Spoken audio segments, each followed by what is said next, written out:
Roberta used to do this a lot. Yeah. You still do.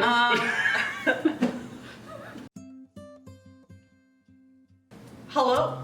Thanks for joining us. Today we're going to be tasting one of my personal favorite things. And mine. Champagne. Love champagne. Should I open it? When you're opening champagne, never point the cork at somebody. Always have your thumb on the top.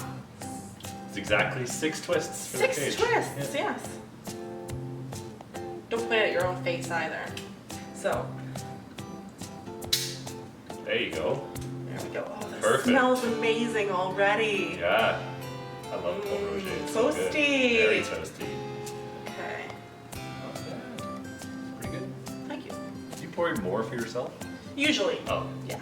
just wondering. So when we're looking at champagne in the glass, a lot of times obviously we have bubbles go in there. In champagne, we can or any bubble, you can refer to it as the bead. So you want the nice little small bubbly beads coming up, which is why the flutes are the way they are, because that's how the champagne gets to its deliciousness, you know, right at the surface there. Well, and we don't want to have a glass that's too wide, or else the exposure to oxygen and it would decarbonate faster. Yeah, it'll ruin the wine. You don't want that. No, we want it to be very delicate. Yeah. So let's talk a little bit about the Pol Roger that we're tasting here. So Pol Roger was a guy. He started this back when he was 18 in 1849. 18. You know what I was doing when I was 18? Not drinking champagne Not or making opening champagne. houses.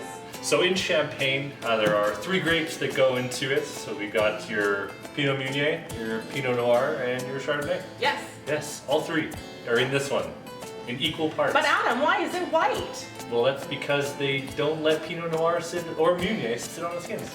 Yeah. Right, because all color of wine comes from the skin. Yeah. Yeah. So we have white wine from White wine. from red grapes. Right. Yeah. And then we have to get the bubble in there. Right. Yeah. So after the first time it makes alcohol, then they add a little bit of sugar, a little bit of yeast. First fermentation. Yeah. And then they cap it again, and now we have bubbles in the bottle. Second fermentation. Yeah. So alcohol is made by the reaction of sugar and yeast creates alcohol and carbon dioxide. So when there's a cap on the bottle, all that carbon dioxide stays in the bottle. It takes quite a long time in order to make a fine bubble. So usually around 3 years for champagne to make a fine bubble in the wine. They then take the cap off and disgorge it. And it also determines the dryness at that stage. Yeah, which is on the label here. It says Reserve Brut. So that's what we have. Brut means? It's dry. Dry. Yeah. Yeah. But Susan, why is there no vintage? Well, that would be because the white foil, as Pol Roger calls it, is their house-styled champagne. So every release of the white foil should taste the same. And the way that they achieve that by having different effects in each year is by using reserve wine. So each champagne house will have reserve wine that they add to the juice from the current vintage in order to make a consistent style. What would you say Pol Roger's style would be? Ooh, I would say it's very bright. It's got a lot of body to it, a little bit of toastiness in there. It's You know what I would say? What? We should taste it. I would agree. Yeah. I've been looking at it this whole time, so like. Yeah, I had to interrupt you to say that because I want to taste it. Oh, green apples and like brioche baked bread. Super tiny little bubbles to look at the appearance though first. Yeah. And it is quite yellowy in color, straw color. Yeah, I would say like golden straw.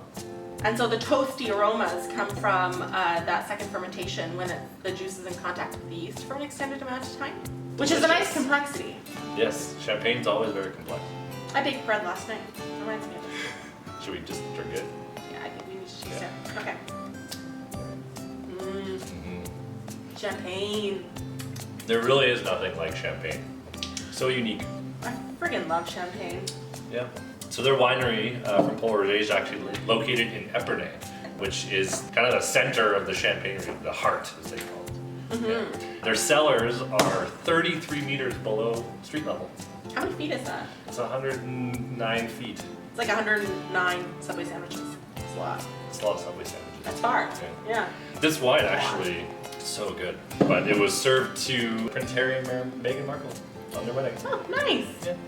The bubbles just dance on your tongue. And like the acidity is beautiful. Yeah, it's very balanced. It's got a little bit of bitterness, A little bit, yeah. but it's like green apple skin. I love green apple. You do. I do. I know. This actually smells like the office earlier when you were eating an apple in there. What? What kind of cheese is recommended to drink with champagne? You quizzing me right now, or I'm just curious what your thoughts are. something that has, I don't know, something soft. Yes, Yeah. soft cheese, brie. Yeah, like brie. Yeah, that's Totally. That's where I was going. So for most wines, like if you're doing a wine and cheese or cheese and charcuterie and having it with wine, usually like a hard cheese or a salty cheese is recommended to be pairing with wine. But one of the only wines that's really recommended to have with brie is actually champagne. Kind of lift away the fattiness of the brie. That's a good lesson. I'll remember that. Yeah, Yeah. good. There'll be a test later. Oh, I love that. But the finish on this wine goes on and on and on. I think it's really beautiful. Yeah, I mean, you don't even have to pair it. You could use it as an aperitif, or you can just drink it as is. I drink champagne as is all the time. I do too. It's quite delicious. It's like the Ferrari of wines. Champagne is the Ferrari of wines, yes. Yes. Yes. You know what, I think that there's a lot of really big champagne houses that have their house styles that are probably on either side of Pol Roger. There's one that's a lot lighter in style and less expressive as far as flavor goes. And then there's another one that's a lot more toasty and rich. I think Pol Roger is really nice, kind of in the middle of those styles. And I mean, it's also less expensive than both of those other Yes. really it's- well-known Yeah. estates. So Pol Roger, I think, is money well spent. And in addition to that, we're doing a feature on it today on our newsletter. So if you're subscribing to our newsletter, you've got first dibs if you reply to that email. And anything that's left over is going to be available on our website. So check that out to get a great deal on an awesome champagne that you can drink for Canada Day. Yeah. And we also have the entire line of vintages as well. Damn straight we Vintage do. champagne, so. Yeah. If you want a vintage champagne, just ask us. We can let you know what we've got. And they're awesome values. Yes. Pol Roger over delivers for the dollar that you're spending. For sure. Yeah. Thanks for All right. tasting. Yeah. Cheers.